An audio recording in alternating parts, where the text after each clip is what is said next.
이 KF-21은 사실 개발만 한다면은 미국보다 훨씬 저렴한 가격으로 거의 대등한 성능을 낼 수 있기 때문에 어떻게 보면 미군에서 기분 나쁜 무기 중에 하나예요. 중동 지역에 이제 KF-21을 팔 수 있는 저렴이 찬스가 오는 거죠. 인도네시아에도 절대로 끝까지 포기는 않겠다, 이런 입장인 것 같아요. 우리가 돈은 잘 못 내고 기술을 좀 훔친 것이 판정이 됐지만은 우리는 끊임없이 한국과 협력하고 싶다, 이런 의사를 계속 표명하고 있어요. 그렇기 때문에 인도네시아 같은 경우는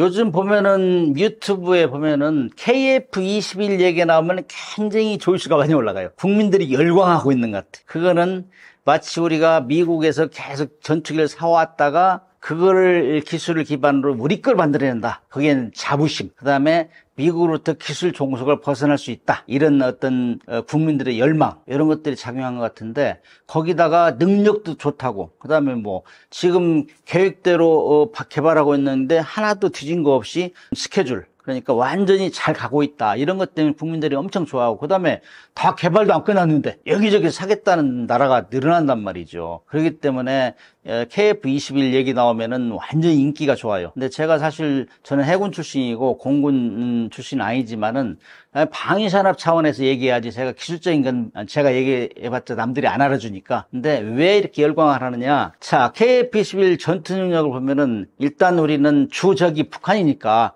북한에 제일 잘 나가는 전투가 미그-29거든. 이거는 뭐 1970, 80년대에 들어온 거고, 그렇기 때문에 뭐 4, 50년 다 노후된 거예요. 그 다음에 러시아에서 가져왔는데, 러시아 전투기가 이번에 러시아 우크라이나 전쟁 때 완전히 체크 다 당했다고. 그렇기 때문에 일단 구닥다리다. 그 다음에 전투기는 먼저 보고 먼저 쏘고 나는 안 맞고, 요건데 그렇게 하려면은 전장 기술이 발전해야 돼. 항전 기술이라고 하는데 발전돼야 돼. 우리는 다 첨단 기술은 우리 IT 기술을 베이스로 하기 때문에 우리는 굉장히 앞서가지고, 그럼 북한은 그거 머물고 있다고, 러시아에서 가져온 그 수준을. 그렇기 때문에 우리하고 공중전이 붙다 그러면은 사실 게임이 안 된다, 이렇게 얘기해요. 쉽게 말하면 그 정도로 압도한다고. 그래서 북한하고 비교하는 그거는 별로 안 되고, 우리가 가지고 있는 전투기들을 비교해요. 우리가 가지고 있는 전투기가 KF-16, F-15K, 그 다음에 뭐 F-35 이런 것들인데, 이 전투는 다 미국에서 가져온 거예요. 근데 KF-16도 현대전에서는 아주 우수한 전투기다. 그 다음에 F-15K 같은 경우는 공중전에서 한 번 진 적이 없다, 이런 명성을 날리는 전투기들인데, 그 다음에 F-35 같은 거는 귀신 비행기라고, 스텔스 비행기, 이 정도인데, 그 셋과 비교해보면 KF-21이 KF-16보다는 좀 앞선 것 같아요. 어떤 면에서 무장 능력, 그다음에 공중전 수행 능력, 그다음에 또 가격이 싸요. KF-16보다는 가격은 약간 비싸요. 그러나 성능은 우수하다. 특히 미티어 같은 거는 뭐 150km 이상에서 적을 먼저 보고 미사일을 공격할 수 있으니까, 이런 면에서는 KF-16을 능가한다. 그런데 무장 투사면, 지상 공격 능력, 이런 것들은 F-15K하고 비슷하다, 이렇게 평가를 해요. 근데 이제 항공기 중에서 먼저 보고 먼저 쏘고 나는 안 잡히고, 나는 안 잡히는 이게 이제 스텔스 기술이거든. 이거는 F-35보다는 좀 떨어져요. 그래서 통상 4.5세대 전투기다, 이렇게 얘기하는데, 5세대라는 건 완전 스텔스라는 거, 안 잡히는 거. 근데 우리는 그 전 단계다, 이렇게 얘기하기 때문에 KF-21은 지금 명품으로 지금 부상이 되고 있고, 특히 저는 KF-21에 별로 관심이 없었는데, 항공모함을 경항모 개발한다 할 때 제가 직접 카이를 방문했어요. 어느 정도 수준이냐 방문하고, 이걸 과연 항공모함에 실을 수 있느냐 없느냐, 그래가지고 KF-21 네이비형, 해군형을 개발할 수 있다. 그래서 2030년대 초반이면은 실을 수 있다, 이런 얘기를 하더라고요. 그래서 제가 유심히 봤는데, 이 KF-21은 사실 개발만 한다면은 미국보다 훨씬 저렴한 가격으로 거의 대등한 성능을 낼 수 있기 때문에 어떻게 보면 미군에서 기분 나쁜 무기 중에 하나예요. 그러나 이 KF-21을 이렇게 지금 시험 비행이 한 절반 정도 끝난 것 같아요. 이 다 끝나지도 않았는데 지금 뭐 UAE 사령관, 방공사령관에서 타보고 그런단 말이에요. 그렇기 때문에 스스로 우리를 홍보를 해주고 있어요, UAE 이런 데서. 그리고 우리가 이제 잘하는 것 중에 하나가 홍보를 잘하고 있다는 얘기예요. 그것이 이제 FA-50 공격기가 폴란드 수출하고 말레이시아, 필리핀 데 수출했잖아요. 그런 것들이 가서 먼저 선전을 하고 있고, 그보다 월등한 성능의 KF-21을 개발하고 있다 하니까 이런 소문이 나는 거예요. 그렇기 때문에 우리는 성능 면에서는 KF-16보다 앞서고, F-15K와 비슷하고, F-35보다는 처진다. 그러나 북한은 압도한다. 그러나 이제 우리가 성능도 중요하지만 또 개발은 팔아야 되잖아요. 프랑스 라팔 전투기하고 많이 비교해요. 라팔 전투기는 상당히 많이 수출이 되고 있다고. 그래서 우리도 라팔이 어떻게 이 수출 전선을 구성했느냐 이런 걸 잘 보고 우리가 벤치마킹해서 가야 된다. 특히 이제 조금 전에 얘기한 대로 FA-50 공격기를 팔은 그 나라에는 후속으로 KF-21가 팔을 수 있는 이런 수출 활로를 개척해야 되고 이런 것만 잘 되면은 자주 국방도 하고 수출도 하고 그러면 국민들이 다 박수 칠 수 있죠. 지금 여기저기서 이제 전투기 생산도 경쟁하고 있어요. 그래서 전투기 생산하면 미국이 1위, 그 다음에 뭐 러시아, 그 다음에 영국, 프랑스, 중국 이런 정도 순서인데 특히 엔진, 비행기 엔진 만드는 데는 미국이 탑이 완탑. 우리도 사실 미국이 엔진을 갖다 쓰잖아요. 그렇기 때문에 어느 나라가 어떠한 부속을 가지고 꾸준하게 전투기를 만들어낼 수 있느냐. 어떠한 성능의 엔진이 중요하단 말이죠, 항공기는. 그래서 엔진을 어디서 갖다 쓰느냐 하는데, 터키나 우리나 공이 미국산 엔진을 갖다 써요. 그건 비슷해요. 그러나 거기에 들어가는 항전 기술이라든지 미사일하고 레이더하고 통합하는 능력, 레이더 기술 이런 것들은 우리가 앞선단 말이죠. 그래서 우리는 지금 계획된 시험 비행을 반절 이상 마쳤는데 전혀 문제없이 가고 있다고. 그러나 이제 터키에서 개발한 칸 전투기는 뭐 5세대 전투기를 목표로 개발하고 있대요. 그러나 지금 시제 비행 이제 시작했을 뿐이고 그 다음에 언제 나올지를 모르는 거예요. 특히 터키는 이리 붙었다 저리 붙었다 한다고. 미국 무기도 쓰고 러시아 것도 쓰고 그러니까 미국에 상당히 기분 나쁘게 생각한다고. 특히 항공 시스템 S-400 이런 것들은 러시아 거 갖다 쓰고 그러니까 미국에서도 안 이쁘게 보고 있죠. 그렇기 때문에 미국에서 어느 날 너 엔진 안 팔아. 뭐 어떻게 할 거예요? 그럼 못 만드는 거죠. 우리 같은 경우는 한미 동맹에서 미국과 관계도 좋고 서로 주고받기를 지금 하고 있는 상황이라고. 뭐 우리는 조선업을 우리가 좀 지원하겠다 이런 입장도 펴요. 그래 우리는 안정적이란 말이죠. 우리는 터키 같은 경우는 공산권과 자유진영을 넘나들기 때문에 언제 또 그 부속품이 중단될지 모른다. 그렇기 때문에 UAE 입장에서는 그런 얘기를 해요. 뭐 칸은 꿈이고 그다음에 KF-21은 현실이다. 뭐 이런 얘기를 하더라고. 그래서 우리는 거의 다 되고 있다. 계획대로. 그러나 칸은 사실상 긴가민가 될지 안 될지 모르겠다. 이런 반신반의하고 있어요. 그렇기 때문에 우리한테 지금 많이 관심을 많이 가지고 있는데 아마 UAE에서 그렇게 잘 보고 있는 것 같아요. 그래서 아마 UAE에서 또 공동 개발하자고 할 수도 있고 나중에. 그렇기 때문에 지금 착착 진행되고 있는데 UAE 같은 데도 사서 하면은 중동 지역에 이제 KF-21을 팔 수 있는 저류의 찬스가 오는 거죠. 인도네시아는 인구도 많고 그다음에 국방력을 키우고 있어요. 특히 말레이시아, 인도네시아는 서로 인접구가 있으면 항상 으르렁거리고 있고 거기다 플러스해서 중국의 위협 때문에 지금 다 몸살을 앓고 있는 나라들이란 말이죠. 그래서 국방력을 굉장히 빨리 키우고 있는데 인도네시아 같은 경우는 사실 좀 부존 자원에 비해서 돈이 좀 부족해요. 그렇기 때문에 우리가 잠수함도 3척은 판매했고 3척을 추가로 판매를 계약까지 했어요. 그런데 계약 발효를 안 하고 지금까지 뭉개고 있는데 참으로 답답해요. 그런 상황이 이 국제 상거래에서 아주 무질서한 그런 행위를 하고 있는데 이것이 지금 항공기에도 이어지고 있단 말이죠. 항공기에도 공동 개발하자고 해서 분담금을 내야 되는데 분담금을 잘 안 주고 미적미적하고 결국에는 떼는 거 아니냐 이런 얘기도 있는데 관계자들 얘기 들어보면은 계약을 좀 디테일하게 했대요. 디테일하게.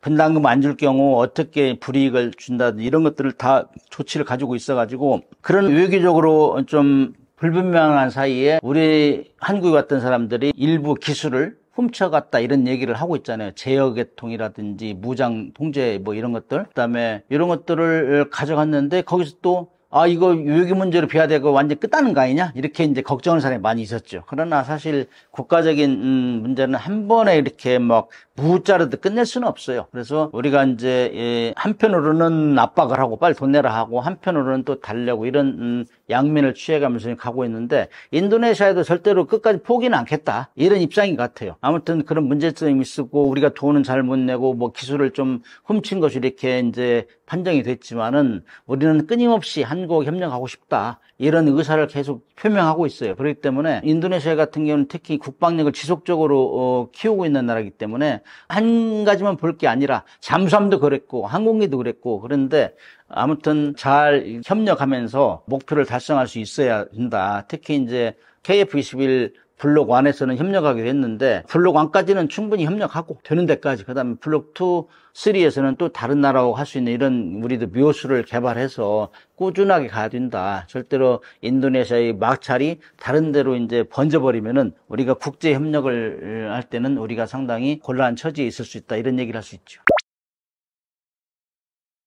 저는 KF-21이 2035년 정도면 블록 3까지 개발이 끝나요. 그러면 KF-21은 아무튼 F-15K보다는 성능이 대등 또는 유사하고 F-35보다는 덜하다, 이 정도로 평가하는데, 블록 3까지 끝나면은 이제 F-22를 개발하겠죠. 그럼 그거는 지향하는 바가 완전 스텔스화, 그러니까 F-35 성능 이상으로 뽑아내겠다, 이런 계획이 있는 것 같은데, 이건 공식적으로 누구 얘기한 건 아니에요. 근데 많은 사람들이 아마 그런 순으로 가지 않겠느냐, 특히 이제 국가연 이런 데서는 이제 계획을 잡아가지고 이거는 뭐 5세대, 완전한 F-22는 5세대 전투기로 개발해야겠다, 이런 목표를 가지고 있다고 해요. 그래서 이제 이거 완전 스텔스, F-35 뭐 이상, F-22까지 이렇게 도달할 수 있는 완전 스텔스형으로 가겠다. 그래서 레이더 반사편을 줄여야 되겠죠. 그 다음에 뭐 외부 무장창, 뭐 내부 무장창이 있는데, 내부 무장창으로 집어넣고 외부에는 걸리적거리는 게 없이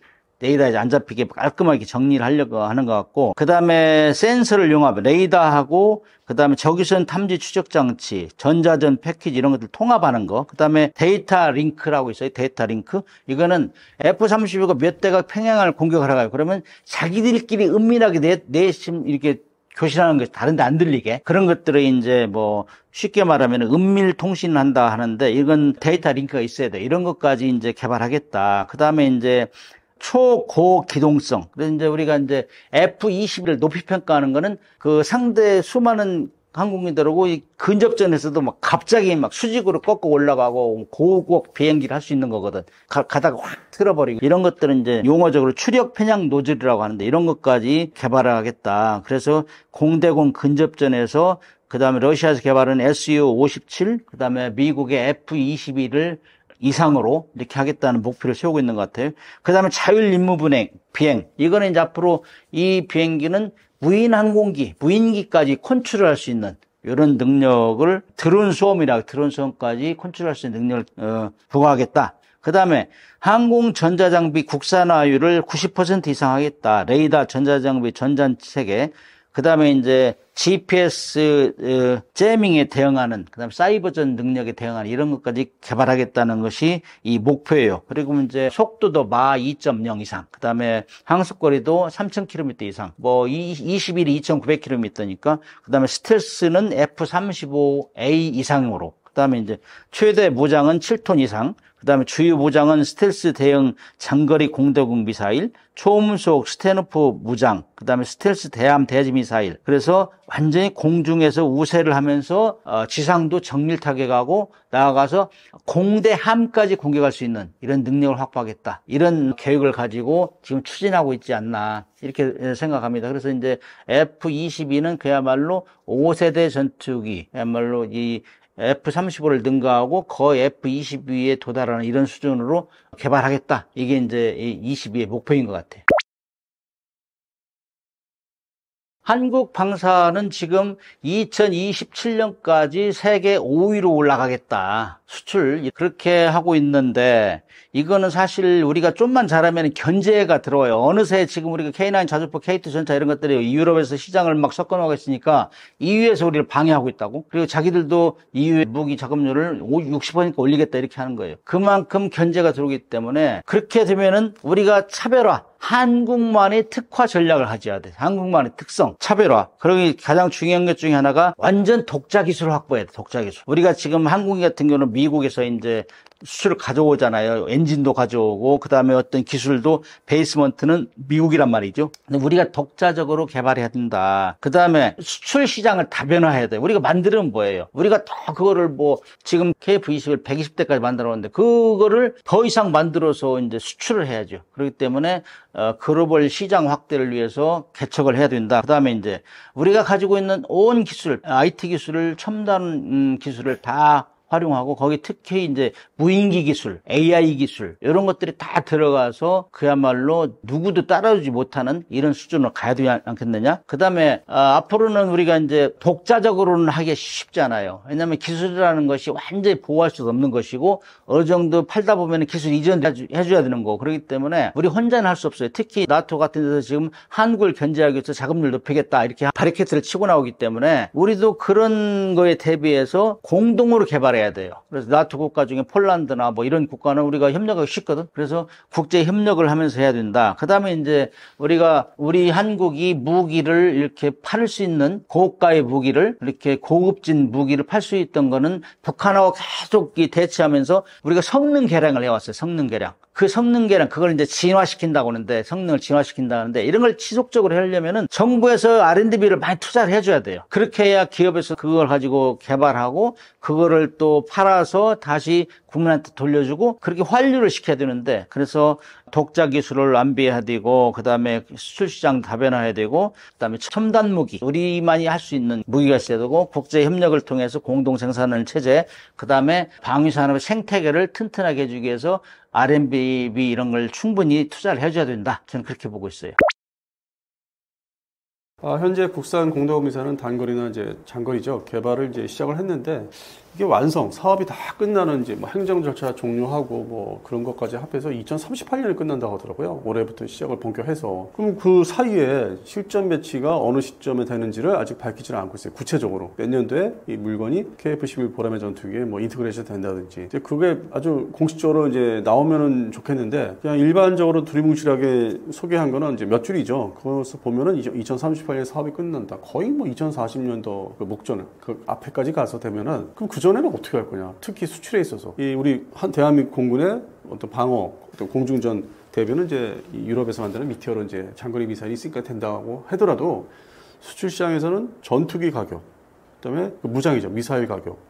뭐 그것도 이제 공대공, 공대지가 나눠지고 그다음에는 원치 않게 이 미티어가 비싸니까 우리가 생각지 않게 비싸니까 도입국에서는 이제 주저하는 거죠. 그러다 보니까 이게 수출력에서는 과연 경쟁력이 있을까? 뭐 동남아시아는 이제 뭐 블록 1 기준에서 뭐 어떻게 급하게 이게 필요해 해서 아주 급한 거니까 필리핀 같은 경우 한다고 하는데 이거를 이제 뭐 페루 같은 나라 그 안보 환경 거기에 또 국방 환경이 이게 그러니까 세부적인 그 가격이나 딱 받아보면은 무장은 나중에 사야 되나? 플랫폼을 사고 그런 좀 누가 좀 앞뒤가 안 맞는 상황에 접어들면은 이건 좀 보류해야 되겠다. 그럴 수 있다. 무장 때문에. 그래서 이제 국산 미사일들 소위 현재 그 장공지도 지금 개발하고 있고 뭐 거기서 파생되는 게 중공지도 나올 거라 하는 거고 중공지가 나올 거라 하고 있고 공대공 미사일은 이제 국산 단거리, 중거리, 장거리. 근데 지금은 현재 존재하지 않으니까 이제 개발을 이제 시작을 했고 그래서 요게 이제 변수가 수출에 있어서 변수가 작용하지 않을까. 그래서 애초에 이 KF-11 보람의 전투기 개발할 때 전 세계에서 흔히 이제 많이 깔려 있고 도입을 했고 가지고 있는 그 미국제 전투기 장착되는 이제 공대공 미사일 있죠. 사이드와인더나 암람 시리즈. 그래서 그거를 인티그레이션을 이제 하려고 이제 미국에 요청했는데 미국이 거절했고 그러다 보니까 본의 아니게 유럽제 그것도 고가의 고성능의 전투기 미사일을 이제 채택을 하게 된 거죠. 미티어 미사일 단거리는 독일제 IR, IST. 뭐 성능은 뭐 아주 알아줘요. 이 독일제도. 그다음에 유럽 공동 개발한 이제 미티어도 알아주고. 그래서 처음에 이제 이걸 미국이 봤는데 못 주겠다, 인티그레이션 못 하겠다 해서 일로 왔는데, 이렇게 그 좋은 그 미사일을 처음부터 뭐 달면 좋은데 달아도 돼? 이게 획득비용이 좀 지장이 줄 텐데 무장 따로 전투기 따로 이렇게 사야 되니까 그러니까 뭐 제작을 하더라도 그러다가 이제 뭐 시간이 또 이렇게 흘러오면서 이슈가 이제 블록 2로 맞춰져 있었죠. 그 지상 공격 능력이 유도 미사일이 제대로 있냐. 이것도 외국 거 무턱대고 인티그레이션 할 수 없으니까 국산을 빨리 좀 완성을 했자 서둘러서. 그러다 보니까 이제 소위 장공지 부수적인 중공지도 있다고 하는데 이게 좀 서두르는 시간이 서로 나눠지게 됐죠. 블록 2 때문에 장공지를 더 빨리 개발 끝내는 걸로. 양산 넘어가기 전까지 빨리 개발 끝내는 거. 그래서 이제 블록 2 때문에 그러고 있고. 그리고 이제 공대공 미사일은 그 이유고. 근데 이제 가격이 그 장공지, 중공지가 이제 어떻게 나올지는 또 지켜봐야 되고. 그래서 세세한 수출 가격에 대한 거는 조금 아직은 좀 이르지 않을까. 물론 이제 뭐 필리핀 공군은 아마 이 블록1을 이제 도입을 해도 그 공대공 무장에 이제 아주 극히 제한된 무장만 살 거예요. 많이 못 사고. 인도네시아 공군도 마찬가지고. 그러니까 플랫폼 중심이죠. 그러니까 플랫폼 중심의 가격 산정을 해야 되기 때문에 나머지 나라하고는 좀 다르다는 거죠. 이 가격에 있어서. 그래서 그 부분은 국산 개발이 어떻게 되는지 이제 관련되어 있다 이거죠. 수출에서 시장 그 가격 형성이. 그리고 좀 더 시간이 좀 이렇게 지켜볼 시간이 있으니까 개발하는 사람들은 이제 뭐 시간이 쫓기지만은 저희 같이 지켜볼 입장에서는 입장에서는 이제 좀 더 시간을 가질 수 있고 뭐가 이렇게 서로 이제 되게 좀 반비례하는 거지만은 그래서 좀 더 세분화 이번에는 처음으로 제가 좀 세분화해서 말씀을 드렸어요. 수출 시장이 좀 더 면밀하게 이제 봐야 되겠. 블록 1과 블록 2에 대해서. 근데 그동안 이제 이런 얘기가 없었잖아요. 뭐 저도 얘기를 안 했었고. 하여튼 이번에 파키스탄 인도 공전이 이제 그런 것까지 생각을 해보게 되는 계기가 됐습니다. 그러니까 세대로 따지면 국산이 이제 늦게 전 세계에서 주요 공군력, 전력을 갖고 있는 나라 중에서 우리가 제일 늦었어요. 그러니까 꼴찌예요. 공대공 미사일 개발한 나라 치고는 꼴찌에 들어가. 그러다 보니까 세대가 1세대, 2세대 작게 쭉 이어져 왔는데 결국 다 이제 5세대를 우리가 이제 손을 댄 거죠. 늦게, 막바지에. 그래서 이게 세대는 5세대가 뭐 같이 이제 상당히 이제 뭐가 있어처럼 보이는데 늦게 진입을 했다. 그러면 기존에 개발국들이 뭐 일본도 그렇고 대만도 그렇고 거기까지 뭐 3세대, 4세대 이제 공대공 미사일이었죠. 우리는 늦게 하니까 세대별로는 이제 5세대가 되는데 아무래도 시커 문제가 이제 좀 차이점이 있을 것 같아요. 시커가 요즘 최근 그 소자가 멀티로하게 좋아졌기 때문에 공중에서 뭐 이렇게 프레어를 이제 기반타는 이제 영화에서 보시면 기반타 쏘는 거를 식별을 철저하게 잘 하는 거죠. 그 기반할 수 있는 거를 다 피해가면서 원래 그 전투기 본체를 목표로 날아갈 수 있는. 그게 이제 핵심 기술이라고 할 수 있죠. 단거리 공대공 미사일에서는. 그래서 그러면서 시커가 또 한 단계 진보를 했다. 우리나라의 뭐 소자 기술이 앞서기 때문에 그거를 적용하고 있다. 그래서 세대 자체는 확연히 4세대, 5세대하고는 이제 게임이 안 된다. 벌어지고 있다. 이제 그렇게 이제 말씀드릴 수 있죠. 우리가 너무 늦게 개발 시작했어요. 전 세계 사례에 비교해서 제일 늦죠. 그러니까 소홀히 했죠. 그동안. 다른 데 무기 개발하느라고. 기술적으로는 이게 덕티드 램제트는 뭐 오래됐어요. 이게 등장해서. 근데 이걸 실용화를 과연 이제 뭐 먼저 하는 나라가 어디냐, 먼저 뭐 적용하는 미사일이 어느 분야냐, 이제 그런 게 이제 중요시 돼 왔는데 기술적으로 이제 말하면은 이제 그 추력 제어 기능, 가능성이 이제 상당히 높아지고 옛날의 기술에 그 처음에 초기에 램제트, 덕티드 램제트보다는 그래서 뭐 가스 발생기 뭐 연소라는 타는 속도를 조정하면서 이제 장거리 날아갈 수 있는 다 연료 공급 계통인데 다 그거를 단순하게 만들고 그러니까 그 연관된 기술들을 상당히 이제 발전시켜서 단순해서 이제 신뢰성이 높아지고 그로 인해서 멀리 날아갈 수 있는 지속적인 어떤 연소를 하면서 태우면서 연료를 그렇게 하기 때문에 이 미티어 같은 미사일 이제 이런 것들이 나올 수 있었던 거고 뭐 2000년대 초반부터 그리고 또 이제 중국은 좀 달리 좀 더 약간 좀 달리해서 개발을 했는데 PA-15 같은 거는 그리고 무엇보다도 이제 고기동 성능이 이제 알아주는 거죠. 상대방 전투기가 이제 가까이 왔을 때 뭐 급히 회피하는 거 다 쫓아갈 수 있다든지 영화에서 보듯이 그리고 이제 급가속 환경 제어가 이제 아주 그것도 탄탄하게 그러면 피하는 대로 막 할 수 있는 그런 상상할 수 있는 이제 그런 건데. 그게 상당히 이제 안정화된 거죠. 그 미사일이 이제 그 엔진 체계를 도입을 하면서 그 옛날 개념보다는 이제 발전이 된 거, 개선이 된 거죠. 초기 그 원리가 나왔을 때보다는. 그리고 무엇보다 사거리를 증가시켰다는 거죠. 이게 단순화됐기 때문에 주변에 있는 공기 흡입을 이제 연소를 최대한 잘 하고 있기 때문에. 근데 초기에 이 기술이 등장했을 때는 좀 불안정한 게 많아서 실전 배치 미사일, 전투기용 미사일에는 잘 좀 설왕설래 했었는데 지금은 이제 이게 일반 대세로 이제 접어들고 있는 시점이 된 거죠. 그 대표적인 게 이제 미티어가 그렇게 개발하니까 중국이 또 이렇게 치고 나오고. 그래서 아무튼 우리도 이제 그렇게 가는 거고 또 미국도 이제 그쪽으로 이제 전환을 하게 되고 그래서 미사일 종류는 앞으로 점점 늘어나는 거죠. 그 원리를 채택해서 그 추진 체계를 채택해서 이제 종류가 개발 이렇게 많이 점점 늘어나고 있는 거죠. 그래서 미국도 이제 뭐 차기 공대공 미사일이 아직 개발은 안 끝나는데 그걸 이제 지켜보면은 대세죠. 이게 우리가 늦게 개발을 이제 하긴 했는데 그 트렌드는 또 맞고 근데 저는 아쉬운 게 아니 옛날부터 이 주변국이나 뭐 대만이나 일본처럼 이 공대공 미사일을 그 적외선 유도 방식이라든지 아니면 세미 액티브 아니면 지금 액티브 이거를 왜 손을 안 댔나 이제 그런 면에서는 지금 계속 좀 아쉬웠는데 뒤늦게 개발한 게 심리적으로는 늦었다고 얘기할 수 있지만 또 기술적으로 보면은 가장 최신 기술을 적용해서 앞으로는 이제 대등해질 수 있다 이제 그런 측면이 이제 장단점이 서로 존재하는 거죠. 그걸 이제 분석이나 평가할 때는 그래서 개발이 이제 돼서 완성돼서 생산 배치 수출까지 바라봐야 되는데 근데 시간이 이 장공지에 비교해서 공대공 미사일들은 좀 시간을 더 줘야 된다고 그래가지고 이게 좀 전 세계 이 안보 환경을 여러 가지로 막 생기는데 전쟁이 발발하고 그러다 보니 이제 동북아시아까지 오는 건데 그게 뭐 대만 양안 사태 또 이제 있고 그리고 이 한반도도 있지만은 또 생각지 못하게 사할린 쪽에서 극동 러시아군의 또 움직임도 뭐 옛날 같지 않고 그러니까 이게 점점 전쟁 숫자는 종류는 늘어나는 거죠. 그러면 또 무기 수요 수출 수요는 또 늘어날 것이고 그게 꼭 무슨 대만이나 뭐 일본은 아니겠지만은 뭐 주변국들이 또 이제 우리나라 무기를 더 찾게 되는 계기인데 여기에 공대공 미사일이 좀 이렇게 추가되면은 우리 K방산이 진짜 자리 잡을 수 있는 계기가 되는데 이게 2030년대 빨래 중반이니까 한 10년 정도 또 기다려야 되는 그 사이에 수출할 수 있을 정도로 되려면 그래서 그런 부분이 이 뭐 신기술 램제트 이런 덕티드 램제트도 다 이제 우리도 기술을 가지고 있으니까 개발을 한다고 하는데 시간이 좀 걸린다. 그리고 이제 흔히들 이제 기대하시는 K방산에는 좀 더 이런 부분이 뭐 매출이라고 하죠. 방산업체 주로 이제 LIG 넥슨에서 이 미사일을 담당하는데 거기는 현재 지대공 미사일 중심이죠. 함대공 미사일은 수출이 안 돼요. 그다음에 공대공도 그 다음 이제 물건이 되겠죠. 개발을 하고 있으니까. 그래서 뭐 잘 될 거라 보는데 시간이 너무 좀 많이 걸린다는 게 그게 좀 아쉽습니다. 대한민국 공군이 이제 대략으로 보유하고 있는 게 사이드와인더, 그것도 옛날 구형.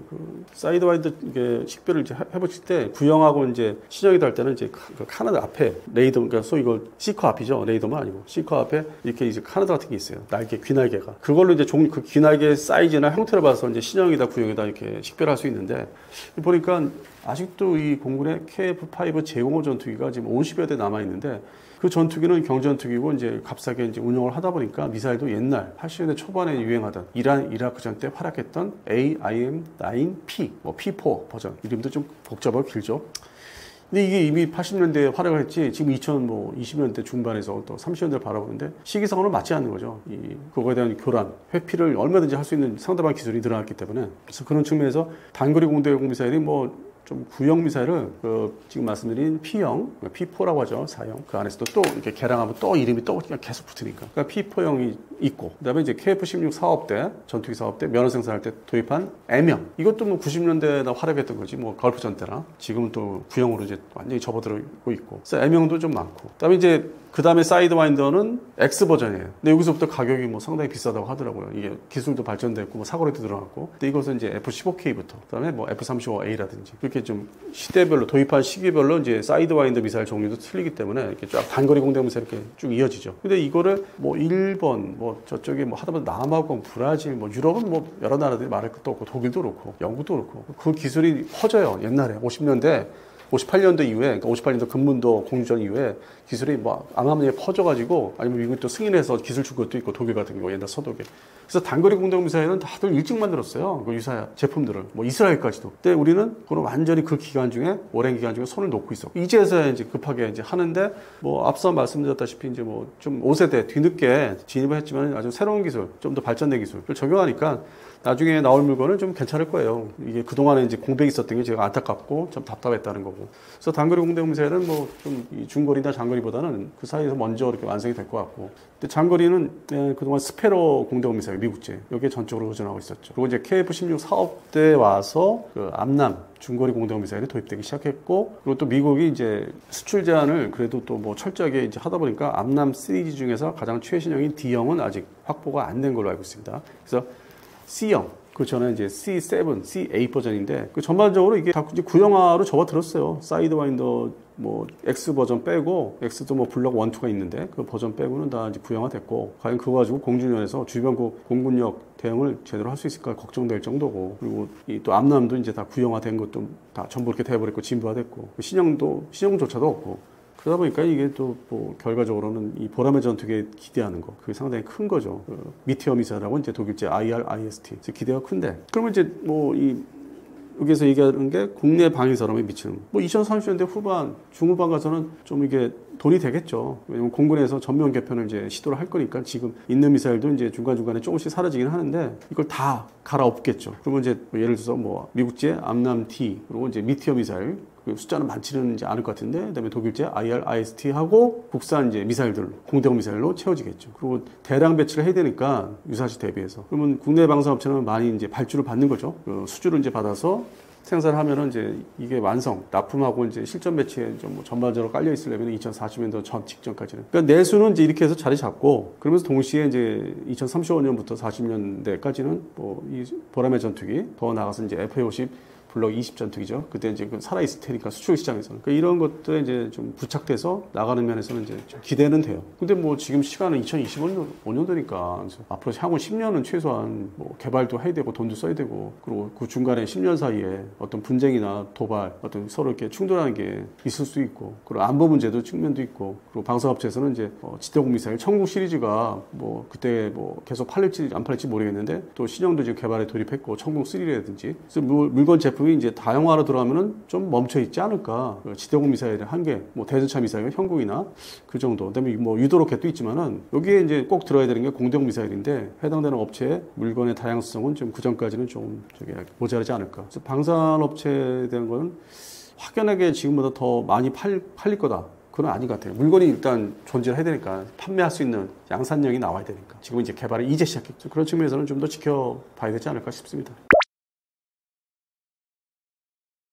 이거 간단합니다. 이게 그동안에 대한민국의 어떤 방산 정책, 그다음에 추진, 시작은 이제 1975년부터 소총부터 M16A1 소총부터 시작됐는데 아무것도 없는 황무지에서 시작을 한 거기 때문에 무기체계가 미국이 이제 군사원조한 거를 이제 바탕으로 이제 유지를 그때까지 하고 있었기 때문에 그것도 뭐 숫자가 많은 것도 아니고 그리고 점점 그 당시에도 구형화되고 있었고 그렇게 해서 이제 우리 국내 방산 정책과 함께 이제 시작이 되는데 자주국방을 기치로 그러다 보니까 이제 그 제일 급한 물건들 있잖아요. 개발도 해야 되고 도입도 해야 되는 거 동시에 병행해야 되는 게 뭐 율곡 사업이라고 하는데 그러면 이제 그 당시에는 제일 위협이 되고 저도 어렸을 때 기억이 나는 게 핵심은 전차, 전투기였어요. 플랫폼이죠, 소위. 그거를 어떻게든지 뭐 최신형을 도입을 하거나 안 되면 개발하거나 그렇게 해서 거기에 집중했던 투자했던 시기가 80년대까지 거기에 이제 곁들여진 게 지금의 K-55A1 자주포죠. 그때는 K-55였고. 그러니까 제일 큰 플랫폼부터 사들이다 보니까 소위 탄약 개념의 미사일이나 포탄 같은 거. 포탄은 이제 기본적으로 뭐 105mm, 150mm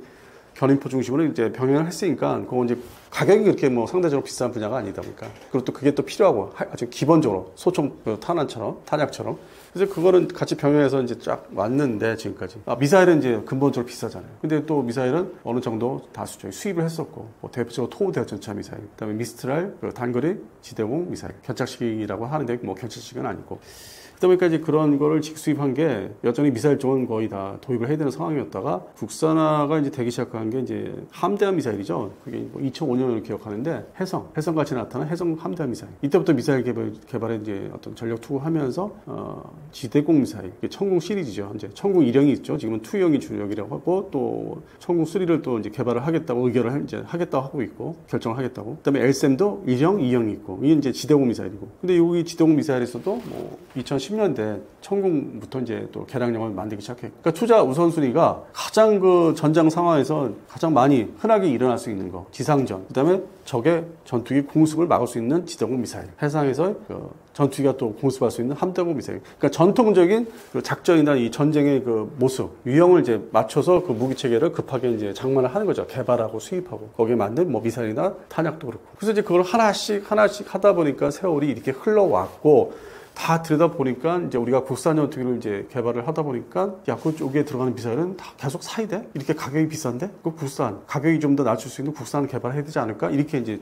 시작이 된 거죠. 그럼 기술이 우리가 있냐 했더니 자, 일단은 기술을 다 한번 모아봅시다. 여러 가지. 국방과 연구소 중심으로 이 기술이 있고 엔진, 뭐 추진체 기술, 그다음에 뭐 탄두, 시커 기술. 그런데 이게 트렌드가 이걸 지금 모아서 현재 기준의 기술을 모아서 하면은 그때 앞으로 양산 배치할 때는 이제 구형화되니까 좀 더 이 발전된 좀 첨단화된 기술을 없나? 그러면 이제 이렇게 체크해 보니까 이건 아직 우리가 국내에서 연구하고 개발하고 있다. 요 특정 기술은 그 구성체 기술은. 그래서 그걸 또 다시 이제 그럼 확실히 개발이 끝날 수 있어? 언제? 몇 년도에? 돈 투자하면 R&D? 그걸 다 따져봐야 되잖아. 심의하고 검토해야 되잖아. 그러다 보니까 늦어진 거예요, 출발점이. 늦어지고, 그러면서 중간에 이렇게 여러 지역에 전쟁 나는 거 보면 이제 위협을 느끼고, 이게 전장의 양상, 환경이 이렇게 계속 바뀌는구나. 뭐 지금은 또 드론이, 자폭 드론이 대세.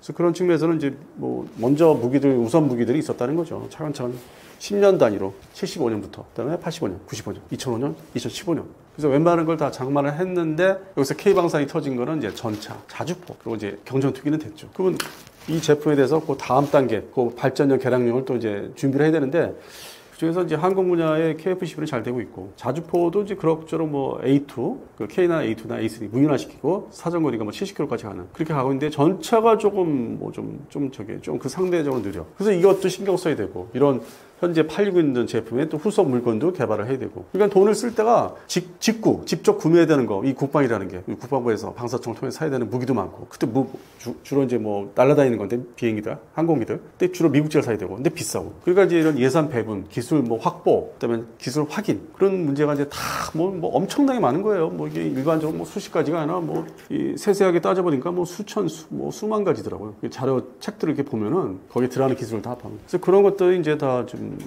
원인이 됐었고. 그래도 결단을 이제 뒤늦게 내린 거죠. 워낙 이제 이 미국제 미사일뿐만 아니라 유럽제 미사일이 워낙 비싸니까 이 감당이 안 되니까. 그리고 이건 다 탄약 개념 있잖아요. 소모되는 거죠. 그래서 도저히 안 되겠다. 이거 해야 된다. 지금이라도 하자. 좀 기술은 좀 더 앞서가는 기술을 확보해서 하자. 이렇게 돼서 늦게 출발했는데 저는 이제 계속 앞서 말씀드린 거는 불안하다는 거는 다 좋아요. 취지 좋고 다 해낼 수 있어요. 완성할 수 있고 양산 배치할 수 있고. 그럼 그 사이에 기다려야 되는데 그럼 그거는 이제 대책이 뭐가 있냐. 그럼 마지못해 미티어 미사일이나 IST 미사일 같은 거를 좀 더 울며 겨자 먹기 식으로 또 사야 되는 거예요. 더 돈을 들여서. 그러니까 이중으로 돈이 들어가는 문제가 또 있어요. 뭐 전쟁 대비를 해야 되니까 특히 옆에 나라가 저렇게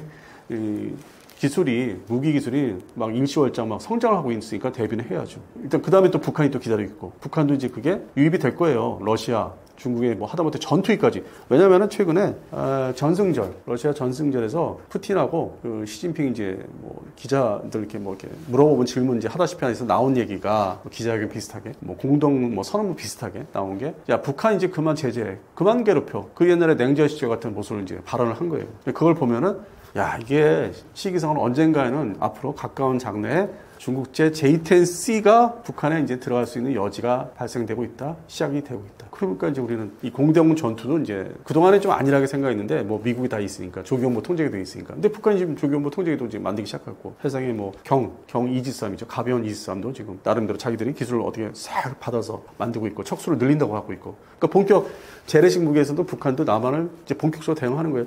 그 담보, 뒤에 담보는 이제 핵무기가 있으니까. 핵무기 있으니까 야 전술무기 평상시에 아무 때나 붙을 수 있는 전술무기 본격 개발하자. 자, 이러다 보니까 최근 늦게 이제 돌입한 이 공대공 미사일 이것도 이제 중요한데 이제 시간이 또 걸리니까 그 사이 뭔 일이 날지 모르니까 그래서 그런 면이 좀 불안해요. 이 개발 자체는 전적으로 이제 지지를 하는데 뭐 기술도 있다고 믿고 있고 뭐 여러 방면에서 언론에서 많이 보도를 했었고 그래서 그건 뭐 믿어 의심치 않는데 그래서 하여튼 항상 세월이 그다음에 돈이 문제입니다. 제가 항상 말씀드리로는 시간과 돈이 문제다. 이 국방 방산 분야 확보하면 좋은데 그 사이 뭔 일이 나지 말아야죠. 그동안 우리가 돌발적인 이제 뭐 국지 뭐 이렇게 충돌이 있었어도 전면 전화 없었으니까 70년 이상. 그래서 그런 측면에서는 앞으로는 또 모른다 이거죠.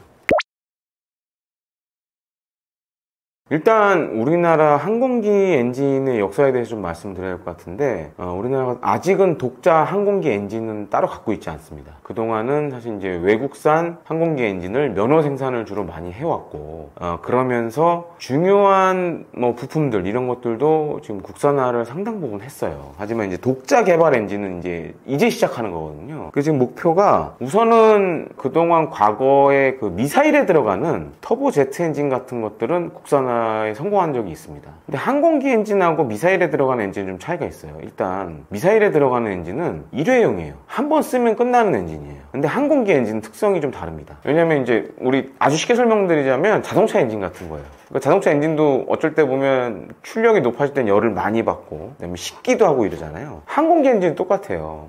그래서 이제 많은 열이 발생할 수도 있고 그게 또 빨리 식어야 되는 부분도 있고 근데 잘못되면 엔진이 고장이 나거나 깨질 수 있겠죠. 그래서 이제 보통 그걸 장수명 부품류라고 많이 얘기를 하는데 이런 것들을 지금 이제 하나 두 개 국산화를 해가고 있어요. 그래서 결국에는 우리도 항공기 엔진, 특히 이제 국산 터보팬 엔진을 만들겠다라는 게 지금 목표예요. 그래서 우선은 좀 추력이 작은 것부터 시작해서 지금 KF-21에 보시면 제너럴 일렉트릭이 만든 F414 엔진이 들어갑니다. 이게 대략 5,500파운드 정도의 그 추력을 갖고 있어요. 톤수로 선사해서 얘기해드리자면 한 2.5톤 이상의 추력을 갖고 있는데 그런 엔진을 우리가 만들겠다라는 지금 목표를 갖고 있습니다. 근데 이제 지금 이제 F414 엔진보다는 미래에 쓰기 위해서는 성능이 더 좋아야겠죠. 그래서 차세대 엔진 기술을 지금 거기다 적용을 하려고 그래요. 그러니까 예를 들어서 뭐 연비를 향상시킨다던가 또 한 가지로는 장수명 부품류들을 사용해서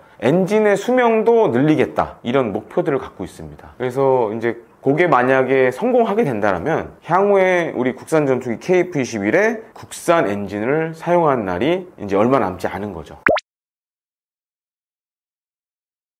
지금 사실 전 세계적으로 공중전의 트렌드가 바뀌고 있어요. 유무인복합이라고 많이 얘기를 하는데 이제 예를 들어서 이제 KF-21을 예로 들자면 KF-21보다 먼저 무인 전투기들이 적진 깊숙이 침투해서 걔가 먼저 보고 알려주거나 혹은 공격 명령을 줘서 지상이나 공중에 있는 목표물을 타격할 수 있는 이런 개념들이 굉장히 많이 발전하고 있어요. 그래서 올해 우리나라도 그런 유무인복합을 할 수 있는 그런 전투기, 무인 전투기를 지금 시제기 전투기를 완성을 했거든요. 근데 이거 같은 경우에는 사실 지금은 국산 엔진을 사용하고 있지는 않아요. 외국산 엔진을 사용하고 있는데 향후에 요건 먼저 국산화를 아마 할 겁니다. 왜냐면 이건 이제 5,500파운드보다 추력이 좀 약하기 때문에 한번 우리가 도전해볼 만한 과제일 수도 있고, 그걸 먼저 해보고 나서 이제 점점 추력을 높이는 거죠. 그래서 이제 5,500파운드를 목표로 지금 하고 있는데, 근데 지금 이 유무인 복합이 대세가 되면서 많은 나라들이 이런 무인 전투기를 필요로 하고 있어요. 근데 이런 무인 전투기는 한 가지 문제가 있습니다. 지금 이제 미국이 하고 있는 MTCR, 그러니까 미사일 수출 통제 체계라든가 이런 거에 다 걸려요. 왜냐면은 무인 전투기 좀만 개조하면 순항 미사일을 쓸 수 있거든요. 그래서 탑재량이나 이런 것들의 제한이 굉장히 많고, 또 한 가지로는 외산 엔진을 달 때도 문제가 생겨요. 이 MTCR이 다 걸려요. 그래서 수출 승인도 받아야 되고, 또 어디에 쓰는지 용도도 다 밝혀야 되고, 이런 문제가 있기 때문에 우리나라 입장에서는 국산화하는 게 유리하죠. 그리고 우리가 만든 이런 무인 전투기들을 필요로 하는 나라들이 굉장히 많습니다. 그래서 시장성이 있기 때문에 우선은 이런 무인 전투기에 들어가는 엔진부터 국산을 하겠다라고 지금 목표를 잡고 있는데, 앞서 말씀드렸던 5,500파운드보다는 출력이 좀 약한 한 절반 정도 되는 그런 엔진을 우선 국산화를 하려고 하고 있습니다. 그러니까 우리나라가 잘 보시면 그동안 이제 K2 전차라든가 K9 자주포도 보면 이전에는 주로 외국산 파워팩을 썼어요. 독일산 파워팩을 많이 썼는데, 어떤 문제가 생겼냐면 해외에 수출할 때 독일 정부의 수출 허가를 받아야 되는 문제가 생겼어요. 그래서 지금은 K2 전차도 파워팩을 다 국산화했고 K9 자주포도 파워팩을 다 국산화했습니다. 그러니까 해외 수출하는데 아무런 문제가 없어요. 근데 우리가 이제 방위 산업의 꽃이라고 할 수 있는 게 항공 우주 산업인데, 예를 들어서 이제 KF-21을 수출하려고 했을 때 이런 엔진, 지금 이제 미국산 엔진을 쓰고 있기 때문에 미 정부의 수출 승인을 받아야 됩니다. 그걸 못 받으면 수출할 수가 없어요. 근데 만약에 우리가 국산 엔진을 개발하게 되면 그런 문제가 없어지는 거죠. 그리고 또 한 가지로는 이 항공기 엔진, 특히 터보팬 엔진 하나 만들면 여러 가지 분야로 쓸 수가 있어요. 예를 들어 이제 군함에 쓰이는 가스터빈 엔진 같은 경우에는 이런 군용 터보팬 엔진 기반으로 이렇게 만들게 됩니다. 원리도 비슷해요, 사실상. 그래서 항공기 엔진 하나 만들면 이후에는 뭐 군함에 들어가는 엔진도, 가스터빈 엔진도 우리가 국산을 할 수 있고, 그 다음에 가스터빈 엔진은 또 발전용으로도 쓸 수가 있어요. 물론 이제 발전용으로 쓰는 가스터빈 엔진도 따로 있습니다. 그러니까 지금 두산이 하고 있는 게 발전용 가스터빈 엔진이고, 그다음에 항공기 엔진 기반으로 한 가스터빈 엔진들은 크기가 작아요. 그러다 보니까 소규모 발전에 적합할 수도 있고, 아니면 이제 군함에 사용하는 데도 적합할 수도 있고, 그래서 어떻게 보면은 우리가 국산 항공기 엔진을 개발하게 되면 국산 항공기 수출에도 도움이 되고, 또 가스터빈이라는 새로운 군사적 용도로 쓸 수 있는 엔진도 만들 수 있기 때문에 기술적 난관 극복과 함께 새로운 시장이 열린다라는 그런 특성도 있습니다. 아직 된 게 아무것도 없어요.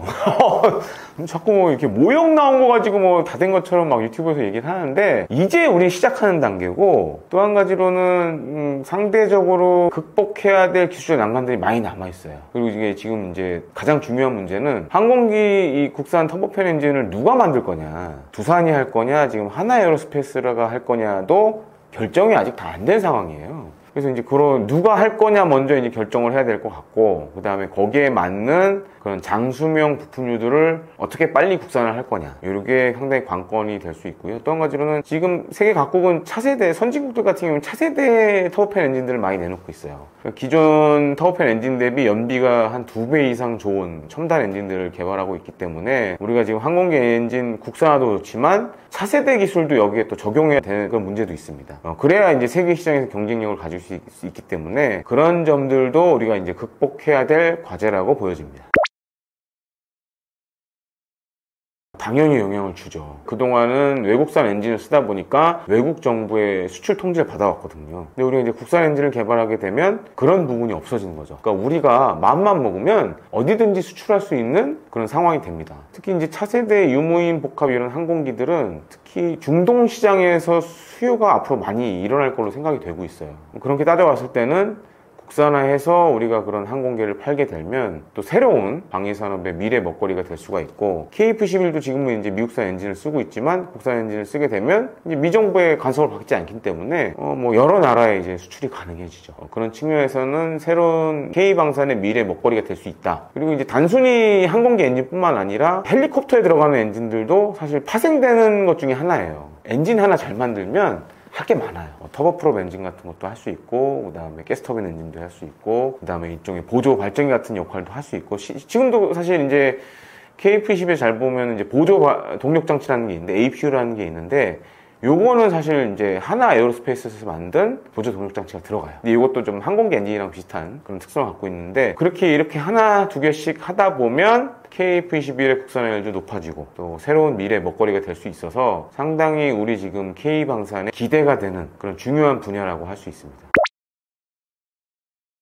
사실 지금 이제 뭐 미국의 관세 전쟁이라든지 제가 태어나서 가장 격변하는 국제 정세를 맡고 있는 것 같아요. 그래서 물론 이제 우리가 뉴스를 보면서 국제란을 잘 안 보는 경우가 많죠. 관심 없으면 잘 안 보는 부분이 많은데 지금은 이제 필수적으로 봐야 되는 부분이 아닌가라고 생각이 되고, 특히 지금 트럼프 2기 행정부 들어서 우리 실생활에 영향을 주는 것들이 굉장히 많아지고 있어요. 뭐 아주 단적인 예로 이제 관세 전쟁이 큰 영향을 주고 있고, 그 다음에 미중 관계도 영향을 주고 있고, 그 다음에 안보적인 측면에서 봤을 때는 이제 북러 관계도 영향을 주고 있고, 그 어느 때보다 한반도가 지금 역동적으로 변하고 있는 상황이고, 또 한 가지로 이제 6월 3일날 우리나라가 이제 대선이 있잖아요. 또 새로운 정부가 출범을 하게 되면 아마 이런 좀 어려운 상황 속에서 대한민국을 이끌어 나가야 될 것 같습니다. 그런 측면에서 새 정부에 사실 많은 분들이 기대하는 것들도 많을 거라고 생각이 되고요. 그렇기 때문에 변화하는 국제 정세에 대한민국이 잘 대처해야 될 거라고 생각을 하면서 마음을 짓겠습니다.